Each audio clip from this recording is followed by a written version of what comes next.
মেহমানকে বসিয়ে একদম 10 মিনিটের মধ্যেই এই লাড্ডুটা বানিয়ে নিতে পারবেন।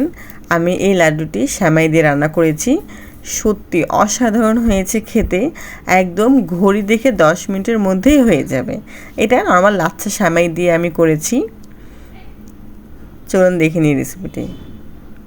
এখানে আমি 2 কাপ সেমাই নিয়েছি। এটা আমি ঘি দিয়ে একটু ভালো করে ভেজে নেব।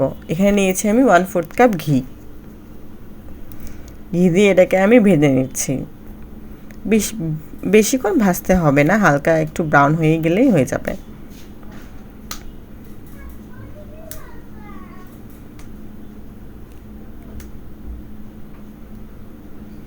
এটা আমার অলমোস্ট ভাজা হয়ে গিয়েছে।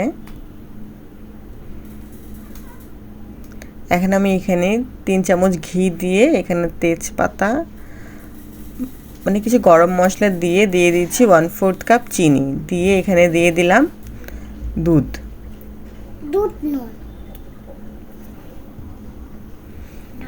এখানে আমি 1 কাপ দুধ দিয়ে এই চিনিটাকে খুব ভালো করে গলিয়ে নেব। তারপর এখানে দিয়ে দিলাম অরেঞ্জ ফুড কালার 1 চামচ দিয়ে আমি ওই রোস্ট করা সেমাইটা দিয়ে দিব। দিয়ে এটাকে পানিটা শুকিয়ে আসা পর্যন্ত এটাকে আমি রান্না করব। যখন একদমই পানি শুকিয়ে যাবে তখন আমি এটা চুলাটা বন্ধ করে দেব। আমি এর পর্যায়ে একটু দিয়ে দিলাম 3 চামচ গুঁড়া দুধ, 3 থেকে 4 চামচ গুঁড়া দুধ। এই গুঁড়া দুধের কারণ দিলে হবে কি এত সুন্দর একটা ঘ্রাণ আসবে যে মনে হবে না যেটা লাচ্ছা সেমাইয়ের লাড্ডু।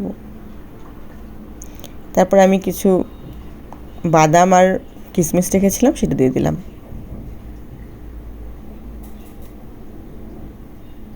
এটা হালকা ঠান্ডা হলেই আমি এটাকে লাড্ডুর মতো শেপ দিয়ে রেখে দেব। আমি উপর থেকে একটু তিল দিয়েছি, এটা একদমই অপশনাল। এটা একটু গরম থাকা অবস্থায় দিতে হবে, মানে হালকা ঠান্ডা হলে যেন একদম হাত পুড়ে না যায় সেই অবস্থায় এটাকে ভালো করে গোল গোল করে শেপ দিলে কিন্তু খুব সহজেই এটা শেপ চলে আসবে। এই যে হয়ে গিয়েছে।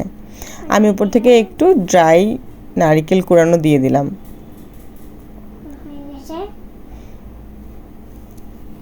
এই যে হয়ে গেছে আমার রেসিপিটি। সবাইকে অনেক ধন্যবাদ।